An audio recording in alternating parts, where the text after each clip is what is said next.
Mais Dalkia n'est pas la seule société à agir en dehors des règles de sécurité. Pierre, lui, est salarié d'une société de chauffage et climatisation, Santerne Fluide, filiale du groupe Vinci. En 2003, il a été envoyé à l'hôpital de Lens, dans le nord de la France. Sa mission, découper et changer des clapets coupe-feu. Dès le départ, il s'est interrogé sur la présence d'amiante. Quand on est arrivé ici, avec l'expérience, on a eu un gros doute. Un gros doute, on a demandé plusieurs fois à notre conducteur de travaux à l'époque. À chaque fois, c'était négatif, pas d'amiante, pas de problème, tout allait bien. Donc tous les jours, quasiment, vous avez demandé... Ah bien sûr, on l'a demandé à 6 reprises. Et bien avant, j'insiste là-dessus, bien avant de commencer les travaux. Malgré leurs doutes et devant l'insistance de leur responsable de chantier, Pierre et son collègue vont commencer les travaux. Et on a commencé à tronçonner autour du clapet, sans protection. Seulement la seule protection qu'on avait, c'était les gants, c'est tout ce qu'on avait.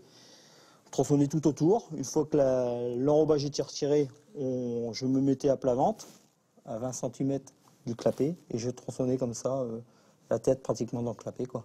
Et ici, c'était un nuage de poussière. Et vous étiez blanc? Blanc. C'est-à-dire, quand je vous dis blanc, blanc comme ça. Après 6 jours de travail, Pierre pose une nouvelle fois la question. Son chef, excédé, l'envoie vérifier lui-même les documents techniques rangés dans la baraque de chantier. On a ouvert le dossier, fait du hasard. Le premier dossier, c'était où c'est qu'on est là. On parlait du bâtiment de Leplace, 4e étage, clapet, amianté. Il n'y a plus de doute. Pendant 6 jours, les 2 ouvriers ont respiré des fibres d'amiante. Ils ont ensuite chargé les clapets amiantés sur des chariots médicaux, puis sont descendus au parking en répandant des poussières contaminées dans l'hôpital. Pierre et son collègue ont ensuite jeté les clapets dans une décharge publique, sans aucune autre mesure de précaution. Mais sans le savoir, les 2 ouvriers ont aussi rapporté de la poussière d'amiante chez eux. Nos bleus de travail, on les ramenait chez nous, dans le véhicule de l'entreprise. On les lavait dans nos machines à laver familiales. Donc à la limite, on a contaminé tout le monde chez nous. Mes enfants, ses enfants, ma femme, sa femme. Voilà. Et on nous dit que c'est pas dangereux. On nous dit que c'est pas dangereux. Nous avons demandé des explications à l'entreprise Santerne Fluide. Par mail, la société nous a indiqué qu'elle fait le choix de ne pas donner suite à cette proposition d'interview.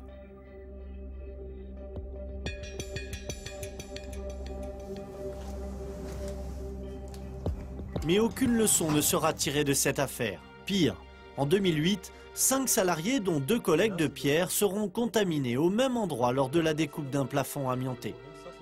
Après ces 2 accidents, l'hôpital propriétaire des lieux ne décidera jamais de programmer un désamiantage, ni même de confiner les locaux contaminés. Aujourd'hui, seule une petite affichette indique la présence d'amiante.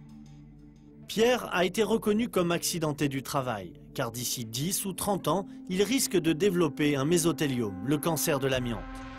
Toute sa vie, il sera suivi par la médecine du travail et indemnisé s'il tombe malade dans quelques années. Aujourd'hui, il a pris rendez-vous avec un avocat pour connaître ses droits et pour essayer d'obtenir réparation de la part de son employeur.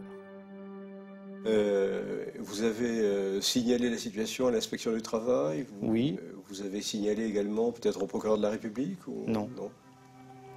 Maître Tessonnière est spécialisé dans les questions d'amiante. Il s'occupe souvent de cas similaires et pour lui, une fois de plus, la responsabilité de l'employeur est indéniable. Le principe, c'est que l'employeur a l'obligation de savoir. Alors, on est dans une situation de danger potentiel. Et à partir de là, il doit prendre les mesures qui sont prévues par la réglementation, qui permettent de soustraire les salariés au risque. S'il ne le fait pas, alors il est effectivement coupable d'une situation de mise en danger, et c'est une situation qui est pénalement répréhensible. Alors, attendez, parce qu'il y a quand même un petit problème, c'est 2003, vous dites. Oui.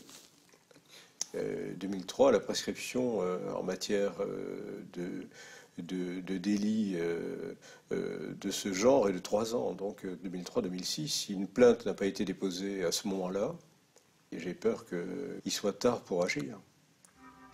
Malheureusement, Pierre n'est pas le premier salarié dans ce cas.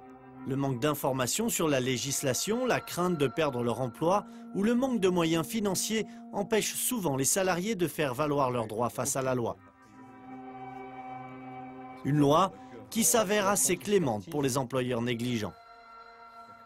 On est dans une situation dans laquelle l'amende est limitée à 75 000 €, ce qui est bien entendu tout à fait dérisoire. Le droit pénal en France n'est pas à la hauteur, n'est pas à la mesure de l'enjeu.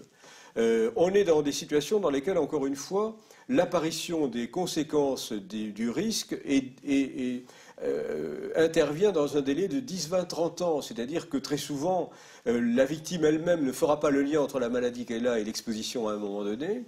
Et que de toute façon, quand les maladies apparaîtront, l'entreprise aura disparu ou aura changé de forme juridique. Si on ajoute à ça le fait que les sanctions sont dérisoires sur le plan pénal, eh bien on est dans une situation de quasi-impunité qui conduit finalement à ce que les réglementations ne soient pas respectées. Sur ce point, la France fait figure de mauvais élève. En Europe, certains de nos voisins ont une loi beaucoup plus sévère. Le 10 décembre 2009, s'est ouvert en Italie le procès des dirigeants de l'entreprise Eternit. Cette usine qui fabriquait des produits amiantés dans les faubourgs du village de Casale Monferrato, près de Turin, a causé la mort de plus de 2000 personnes selon le ministère italien de la Santé.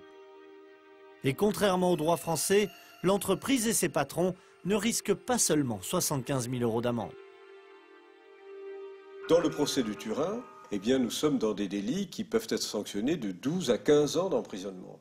Et sont visés les responsables des groupes économiques qui contrôlaient la filiale italienne. C'est-à-dire qu'on n'a pas visé le lampiste, on a remonté, je dirais, à ceux qui tiraient les bénéfices économiques de l'opération de camouflage de la vérité, avec ses conséquences tragiques pour les travailleurs et pour les riverains.